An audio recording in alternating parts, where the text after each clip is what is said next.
IPhone 14 pro max যেটা বর্তমান বাজারে প্রিয়ন মার্কেটে আর কি 70 থেকে 80 হাজার টাকার মতো, আর আইফোন 12 প্রো ম্যাক্স যেটা বর্তমান বাজারে অ্যারাউন্ড 40 হাজারের টাকার আশেপাশে। So the price range is almost double, right?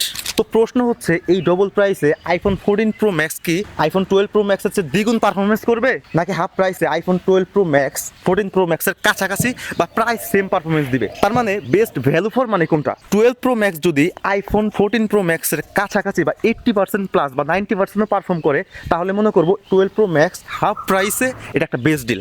আর যাদের বাজেট নিয়ে প্যারা নাই, তারা আইফোন 14 প্রো ম্যাক্স কিনে কি পাচ্ছেন তাই ভিডিওতে দেখতে পারবেন। তো কথা না বেরিয়ে এই দুই ফোনের side by side real world কম্পারিজনে চলে যাই, যেখানে ইন ডিটেইলে আমি আলাদা করে video test, photo test, plus slow motion, time lapse, even যে পোর্ট্রেট মোড আমাদের সবার প্রিয়, সেটা একদম সাইড বাই সাইড কম্পেয়ার করে দেখাবো। পুরো ভিডিওতে আমি সাথে থাকছি Mehedi Hasan.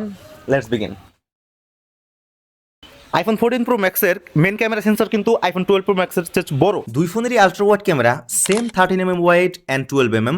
Image quality and colour tone sharpness প্রায় similar, specially in day light. Moving to the main lens, এইখানে 14 প্রো ম্যাক্সের ক্যামেরা 48 মেগাপিক্সেল হলেও ডিফল্ট সেটিংয়ে মানে 12 মেগাপিক্সেলের ছবি তোলে। সারপ্রাইজিংলি 12 প্রো ম্যাক্সের ডাইনামিক রেঞ্জ 14 প্রো ম্যাক্সের চেয়েও বেশি অ্যাগ্রেসিভ, আর কালার টোন একটু বেশি পাঞ্চি 12 প্রো ম্যাক্সে। 14 প্রো ম্যাক্স একটু cooler tone and natural. Zoom করলে 48 মেগাপিক্সেল থেকে ওভার স্যাম্পলিং টু 12 মেগাপিক্সেল হওয়ায় 14 প্রো ম্যাক্স একটু বেশি ডিটেইলস ক্যাপচার করে। টেলিফটো লেন্সে 12 প্রো ম্যাক্সের 2.5x জুম আর 14 প্রো ম্যাক্সের 3x জুম। কোয়ালিটি বেশ ভালো, যদিও 14 প্রো ম্যাক্সের ডিটেইলস একটু বেটার লাগে। 12 প্রো ম্যাক্সের বরাবরের মতো একটু ভাইব্রেন্ট অ্যান্ড ওয়ার্মার টোন ছিল। এবার ম্যাক্সিমাম জুমে 12 প্রো ম্যাক্স 12x পর্যন্ত জুম করতে পারে, সেখানে আইফোন 14 প্রো ম্যাক্স 15x পর্যন্ত। যেখানে আইফোন 14 প্রো ম্যাক্সের অপটিক্যাল জুম একটু বেশি এবং 48 মেগাপিক্সেল হওয়ায় ডিটেল বেশ ভালোই লক্ষণীয়, বাট 12 প্রো ম্যাক্স ভালোই ইউজেবল। দুই ফোনেই এইচসিআইএফ এবং র ফরম্যাটে ক্যাপচার অপশন আছে, বাট 14 প্রো ম্যাক্সে ম্যানুয়ালি 48 মেগাপিক্সেলে ক্যাপচার করতে পারবেন, যেটা মেইন লেন্সের ডিটেলস ডিফল্টের চেয়ে কিছুটা বেশি পাবেন। আইফোন লাভাররা কিন্তু বেশিরভাগ মানুষ কিন্তু ভিডিওর জন্য আইফোন কিনে, আর এই দুইটা ফোনেই রয়েছে 4K 60fps। আপনি যে ক্যামেরায় শিফট করেন, ফ্রন্ট ক্যামেরায় হোক বা সেলফি ক্যামেরা হোক, ফ্রন্ট ক্যামেরায় আপনার 3টা ওয়াইড লেন্স আপনি শিফট করেন, আপনার সবগুলো লেন্সে আপনি 4K 60 পেয়ে যাবেন। কিন্তু এইখানে 14 প্রো ম্যাক্সে একটা এজ হচ্ছে, 14 প্রো ম্যাক্সে আপনি মানে প্রোরেস ভিডিও পাচ্ছেন, যেটা আসলে একটা অ্যাডভান্স ভিডিও কোডেক। এখন প্রোরেসের ব্যাপার হইতেছে, প্রোরেস হিউজ যেটা মানে ফাইল খাবে আপনার, আমি মনে করি 99% ম্যাক্সিমাম পার্সনই আসলে প্রোরেস ইউজ করার আর কি সময় এভাবে না, কারণ এটা কালার কারেকশন করতে হয়, লক ফরম্যাট টাইপ চলে আসে, অনেক হিউজ বড় বড় ফাইল। তো দুইটা ফোনে এই 4K 60fps সাপোর্টেড আছে। আইফোন 14 প্রো ম্যাক্স অনেকগুলো অপশন আছে, আপনার সিনেমাটিক মোড থেকে সবকিছুই, এইচডিআর অ্যান্ড এইচডিআর অফ সবই প্রায় পেয়ে যাবেন। সাইড বাই সাইডে 4K 30fps, just look how similar the video quality is. একদম আলট্রা ওয়াইড থেকে মেন লেন্স অ্যান্ড টেলিফটো লেন্সের ভিডিও কোয়ালিটি দুই ফোনেই টপ নচ। 12 প্রো ম্যাক্সের প্রাইস হাফ হলেও ডেলাইটে একদম সেম টু সেম আউটপুট দিচ্ছিল। জুমের ক্ষেত্রে top notch zoom quality, top জুমেও ডিটেলস বেশ ভালো। আইফোন 14 প্রো ম্যাক্সে 12x পর্যন্ত যেতে পারে জুম, সেখানে 12 প্রো ম্যাক্সে ম্যাক্স যেতে পারে 7x জুম। সো জুম ডিফারেন্সে তেমন কোনো মানে পার্থক্য নাই। আচ্ছা, ভিডিওটাকে আরেকটু জাস্টিফাই করার জন্য একটা ব্লাইন্ড টেস্ট দেখাই। এইখানে একটা 40,000 টাকার ফোন আর একটা প্রায় 70 থেকে 80,000 টাকার ফোন, দ্বিগুণ দামের। বলেন তো কোনটা কোন ফোনে তোলা?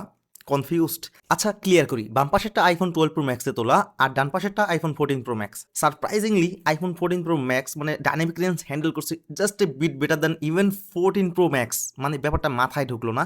হোয়াইট ব্যালেন্স এক্সপোজারও একটু বিট বেটার লাগতেছে 12 প্রো ম্যাক্সে। ভিডিও কোয়ালিটি রিয়েল লাইফ মানে ডে লাইটে এতটা সিমিলার, এইখানে কারো থেকে কাউকে আসলে এগিয়ে রাখা পসিবলই হচ্ছে না। মানে প্রাইস হিসাবে যদি ধরি 12 প্রো ম্যাক্স এখানে উইন। হাই ব্যাকলাইটে কে কতটা বেটার ক্লিয়ারিটি দিতে পারে তা টেস্ট করলাম। এইখানে 14 pro max better lens flare control করেছে আর ভালো কন্ট্রাস্ট রাখতে পারছে। সো ব্যাকলাইটে 14 pro max clearly a bit better. তো যারা আইফোন 14 প্রো ম্যাক্স কিনবেন তাদের জন্য ভিডিওতে এক্সট্রা এজ আমি বলবো বেশি। কাদের জন্য জানেন? যারা ধরেন পোর্ট্রেট ভিডিওতে পোর্ট্রেট মুড চায়, মানে ভিডিওতে পিছনে ব্লার চায়, তাদের জন্য ইনস্ট্যান্ট ব্লার হিসাবে 14 প্রো ম্যাক্স পারফেক্ট চয়েস।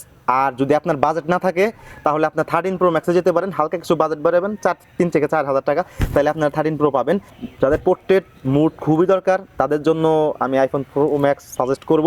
আর যাদের ধরেন পোর্ট্রেট মুড দরকার নাই, ক্যাজুয়াল ভিডিও আর ভিডিও কোয়ালিটি প্রায় সেম ডে লাইটে, তো শুধুমাত্র পোর্ট্রেট মোড দরকার না থাকলে আপনারা 12 প্রো ম্যাক্স যাইতে পারেন। এটা একটা হাফ প্রাইস একটা বেটার ডিল বলা যায়, কারণ 40,000 টাকা আর 80,000 টাকা কিন্তু অনেক বড় একটা প্রাইস ডিফারেন্স। প্রায় লাখ টাকার কাছাকাছি একটা প্রিয়ন ফোন কিনতেছেন আপনি, সেখানে আপনার বাজেট সমস্যা থাকতেই পারে। তো সেলফি ক্যামেরা হিসাবে দুইটা ফোনেই আইফোন 14 প্রো ম্যাক্স এবং 12 প্রো ম্যাক্স দুটাই 12 মেগাপিক্সেলের একটা মানে ক্যামেরা দেওয়া আছে, যেটা আসলে অ্যাপারচার একটা হলো 1.9 আর একটা অ্যাপারচার 2.2 যদি আমি ভুল না করি। সেলফি ফটোতে প্রায় সিমিলার, বাট 12 প্রো ম্যাক্সে একটু স্ক্রিন ফ্রেন্ডলি, আর 14 প্রো ম্যাক্স মানে একটু জন্ডিস জন্ডিস হালকা এরকম বানাই ফেলতেছিল টোন আর কি, বেশি কিছু না। বাট মেগাপিক্সেল সেম হয়, sharpness, overall dynamic range, screen tone, colour science সব কিছুই প্রায় সেম। তো পোর্ট্রেট মোড নিয়ে যদি আলোচনা করতে যাই, মানে ফটো পোর্ট্রেট মোডে, তো আইফোন 14 প্রো ম্যাক্সে অ্যাডভান্টেজ আছে, অবশ্যই থাকবে। কারণ একটা অ্যাডভান্টেজ হলো এটা আপনি 1x 2x এবং 2.5x প্রয়োজন মতো আপনি ক্রপ করে মানে আপনি পোর্ট্রেট নিতে পারবেন, যেটা একটু ভালো অ্যাডভান্টেজ মনে হয়েছে। কারণ হলো আইফোন 14 প্রো ম্যাক্সের মেইন ক্যামেরা কিন্তু 48 মেগাপিক্সেল, তো 48 মেগাপিক্সেল হওয়ার সুবাদে ও কিন্তু 2x ক্রপ করলেও কিন্তু অনেক মেগাপিক্সেল বাকি থাকে। আর সেই ক্ষেত্রে আইফোন 12 প্রো ম্যাক্সের আপনি দুটা মোড পাচ্ছেন, একটা 1x এবং আরেকটা 2.5x ফটোতে আপনি পোর্ট্রেট নিতে পারবেন। আইফোন 12 প্রো ম্যাক্সের একটা লিমিটেশন হচ্ছে এটা, যখন আপনি পোর্ট্রেট মোডে যাবেন, পোর্ট্রেট মোডে একটু ক্লোজ ছাড়া যদি একটু দূর থেকে নেন, টেলিফটোতে পোর্ট্রেট মোডটা ছেড়ে দেয়, কিন্তু 1x আবার ঠিকই কাজ করে। তার মানে টেলিফটোতে একটু দূর থেকে আপনারা পোর্ট্রেট নিতে একটু মানে হ্যাসেল ফিল করতে পারেন, কারণ একটু দূরে গেলে এটা ছেড়ে দিচ্ছিল, যেখানে আইফোন 14 প্রো ম্যাক্স আবার দূর থেকে পোর্ট্রেট ভালো ভালো ঠিকঠাক মতো এইচ ডিটেকশন কাজ করে। পোর্ট্রেটে আইফোন বরাবরের মতো বলার কিছু নাই, আমি ন্যাচারাল মোডে তুলেছি, 1x 2.5x এ ভালোই কাজ করে, এজ ডিটেকশন প্রায় সিমিলার। বাট 14 প্রো ম্যাক্সে একটু বেশি কনফিডেন্ট, স্কিন টোন 12 প্রো ম্যাক্সে একটু ম্যাজেন্টা টোন দেয়, আর 14 প্রো ম্যাক্সে একটু ইয়েলোইশ। এইখানে পার্সোনালি 14 প্রো ম্যাক্সকে আমি একটু এগিয়ে রাখবো শার্পনেস দিক দিয়ে, আর বাকি সব same to same. But 12 pro ম্যাক্সে একটা ব্যাপার ভালো লাগেনি, একটু দূর থেকে টেলিফটো এজ ডিটেকশন নেয় না, মানে বারবার ক্লোজ যাওয়া লাগে, এত ক্লোজে কি মানে একটা বিরক্তিকর অবস্থা। জানি না আমার ইউনিটে এই সমস্যা কিনা, আপনাদেরটা কেমন অবশ্যই কমেন্টে জানাবেন।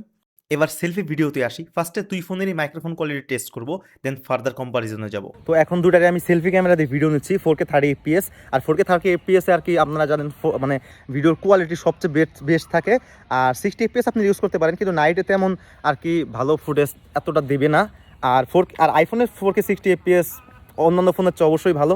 আর আপনারা দেখতে পাচ্ছেন ডাইনামিক রেঞ্জ এবং ক্লিয়ারিটির দিক দিয়ে মানে সেলফি ক্যামেরায় কোনটা বেটার আমার এখন। তো ভিডিওর মাইক্রোফোন টেস্ট নিচ থেকেই শুনলেন, কোনটা ভালো লেগেছে কমেন্টে অবশ্যই জানাবেন।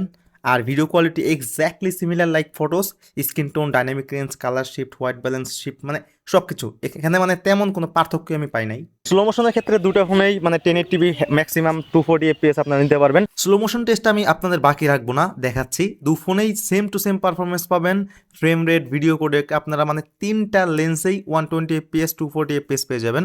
কোয়ালিটি একদম সেম, নেক টু নেক। বেটার কোয়ালিটি চাইলে আমি সাজেস্ট করব 120 fps এ শ্যুট করার, তাহলে better sharpness and colour output পাবেন। রাত্রে এসে আইফোন 14 প্রো ম্যাক্সের ক্যামেরা সেন্সর তুলনামূলকভাবে বড় থাকায় ক্যামেরা আউটপুট আমি অনেক বেটার আশা করতেছিলাম 12 প্রো ম্যাক্সের চেয়ে। রিয়ার ক্যামেরা ফটোতে নাইট মোড অফ করা পিকচারগুলায় 14 প্রো ম্যাক্স একটু ব্রাইট অ্যান্ড বেটার ক্লিয়ারিটি দিচ্ছিল for bigger sensor and more megapixel.